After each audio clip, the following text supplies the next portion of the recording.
Përshëndetje, mirë se erdhe në Golden Truth Tarot. Dhe tani le të fillojmë me parashikimin e muajit gusht për shenjën e shigjetarit. Shigjetar në javën e parë të gushtit ju shoh të lumtur, ju shoh të gëzuar, do të jetë një javë plot festa, një javë plot argëtim, një javë ku mund të takoni edhe shumë persona që keni vite pa i parë, mund të jenë njerëz të familjes tuaj, mund të jenë persona nga grupi juaj shoqëror ose edhe njerëz të njohur të cilët për shkak se jetojnë në vende larg do të bëhet pikërisht si sebeb që themi një dasëm, një fejes ose edhe një ditëlindje që ju të takoheni, të mblidheni të gjithë bashkë me njëri tjetrin edhe t'ja kaloni shumë bukur. Prandaj nëse ju ka dërguar një ftesë ose do t'ju dërgoj një ftesë për javën e parë, do t'ju rekomandoja të merrnit pjesë se do të jetë një mundësi shumë e mirë edhe për të krijuar bashkëpunime, qoftë në aspektin e punës, në aspektin profesional, por edhe për ata shigjetar që janë single, kjo është një mundësi shumë e mirë që ju të njihni dikë, një person që përshtatet mjaft mirë me ju dhe të bëhet shkak një njeri i afërm që ju rekomandon dhe ju bën bashkë të dyja palët. Nga ana tjetër, për ata shigjetar që e kanë planifikuar dasmën në javën e parë të gushtit, ose fejesën, ose atë takimin e parë të prezantimit mes dy familjeve,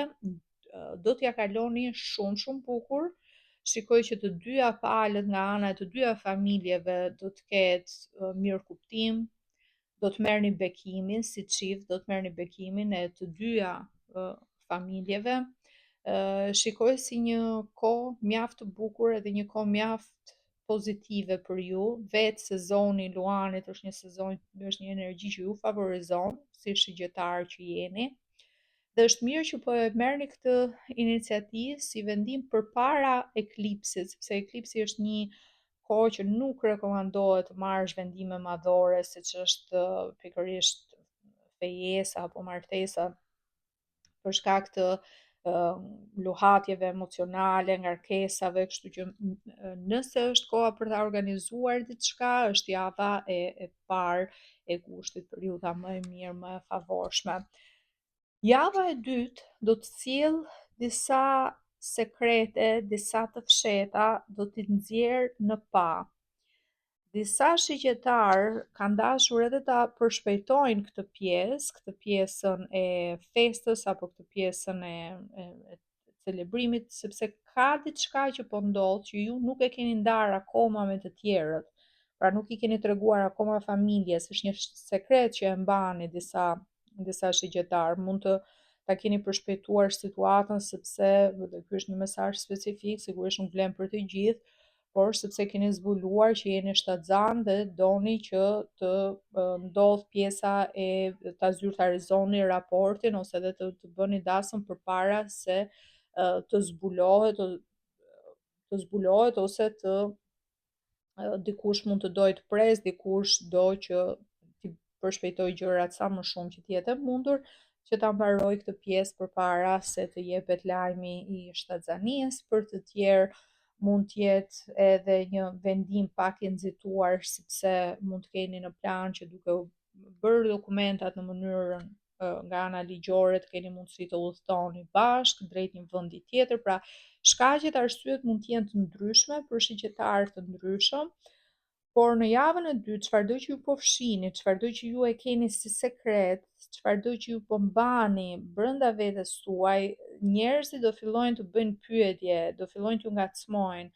do fillojnë të kenë dyshimet e tyre. Nga ana tjetër, për disa shigjetar, mund të jenë edhe ju vetë që zbuloni sekrete ndaj një personi afër jush. Mund të jetë personi i zemrës, po mund të jetë edhe një njeri i rrethit tuaj shoqëror,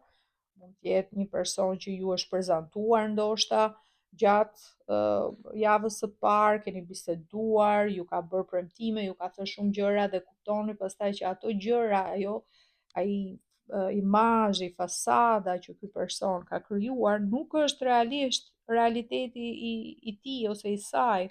Mund t'ju ketë thënë që ka prona, ka shtëpi, ka makina, punon në një pozicion pune shumë të mirë dhe ju filloni nuk ju bëjnë sens gjërat, thoni prit se më tha kështu, por nga ana tjetër e shikoj që është në këtë situatë që po bën këtë gjë dhe bëni ato lidhjet e gënjeshtrave që fillojnë pak e nga pak të dalin ato fjalët, ato historitë të mos bëjnë lidhje, të mos bëjnë sens me njëra tjetrën. Kujdes nëse jeni ju ata shigjetar që po gënjeni, që po vendosni një fasadë, që po krijoni një personazh që nuk është realiteti i kush ti je si person, sidomos në javën e dytë kur është eklipsi i hënës së re në Luan, që është energji zjarri, një lloj si ju, rreth datës 12, dhe sigurisht 2-3 ditë para, 2-3 ditë pas do ta ndjeni atë energji, do të fillojnë gjërat që ti mund t'ja hedhësh pak me ato gënjeshtrat, me ato gjërat që do thuash,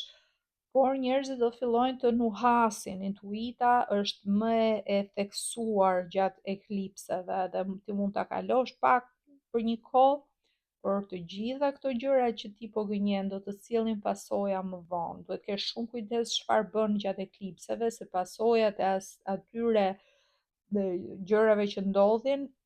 kanë efekt për 18 muaj të ardhshëm, për një vit e gjys.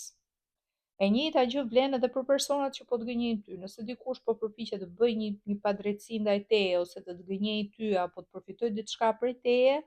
do ketë pasoja ky person për një vit e gjys, nëse e bën pikërisht gjatë eklipsit. Kështu që sido që të jetë situata, sa më në mënyrë të drejtë të veprosh, aq më mirë do të jetë për të mos të pasur këtë energji negative, pikërisht këto problematika, për të qenë sa më shumë në paqe me veten tënde dhe me zgjedhjet e tua. Në java e tretë do të jetë një javë ku shikoj një person, kjo mund të jetë ose energjia jote, ku ti vetë do të duash të dalësh, të argëtohesh, të bësh gjëra që janë interesante, që mund të konsiderohen edhe si aventurë, të marrësh edhe pak një përqindje risku, por mund të jetë edhe dikush tjetër që është afër teje, sidomos nëse je në një lidhje me një shenjë zjarri ose ke një raport me një shenjë zjarri, me dikë që është ka diellin ose ascendente në Dash, në Luan ose në Shigjetar. Ky është një person që vjen me shumë energji, me një person sharmant, një person që ja kalon vërtet mjaft bukur dhe java e tretë do të jetë një periudhë argëtimi e jashtëzakonshme me këtë person, në ndryshim nga java e parë ku mund të jesh në prani të shumë njerëzve të tjerë, në javën e tretë do të jesh vetëm me këtë person. Edhe disa shigjetar mund ta kesh shok, shoqe, dikush mund ta ketë partner, dikush mund të jetë në një njohje, sido që të jetë situata për ty, rezultati është i njëjtë. Çdo kohë që ti kalon me këtë person, çdo ditë ndjehet si një aventurë. Energjia është shumë pozitive, të dy e kuptoni mjaft mirë njëri tjetrin, të dy keni të njëjtin sens humori, të dy jeni shpirtra të lirë, të dy ju duket vetja si të pandar, pra sikur jeni bërë për njëri tjetrin, nuk doni të ndaheni në asnjë moment, doni të vazhdoni ta bëni gjithçka bashk, por do të kuptoni që ky person përveç pjesës së argëtimit, kohës së bukur që kaloni, nuk keni ndërtuar thellësi nga ana emocionale. Pra ti vetë personi nuk e nje realisht. Që ta njohësh dikë, do thotë që ato ndjehen mjaftueshëm komod me ty për të ndarë gjëra që kanë të bëjnë me fëmijërinë e tyre, për të ndarë trauma, për të ndarë probleme, për të ndarë halle, për të besuar diçka që është ndoshta shumë private dhe ti po ashtu bën të njëjtën gjë dhe atëherë krijohet ajo pjesa e mirëbesimit. Ju a them këtë sepse në javën e fundit të gushtit, Kjo do t'jetë një javë po ashtu me ngarkesë emocionale, sepse është eklipsi i hënës së plot, edhe është në peshk, që është energji e ndryshueshme, një lloj si ju shigjetar. Eklipsi i hënës së plot shumë ndjenja i sjell në sipërfaqe, ku mund thuash,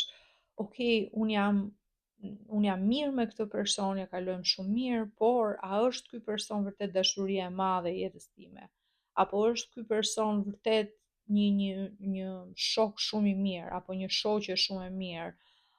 apo bëj zgjedhjet e duhura, apo marr drejtimin e duhur. Mund të kesh edhe pak mendime mendime negative, si për t'i paraprir zhgënjimeve, ndonjëherë kur diçka është shumë e mirë për të qenë e vërtet, njerëzit kanë edhe tendencën për të thënë, për t'i gjetur një problem apo për t'i gjetur bishta diçkaje, sepse ju duket sikur kjo gjëja kaq e mirë do vi një moment do zhgënjehen edhe zhgënjimi do jetë akoma më i madh, prandaj i paraprin këtyre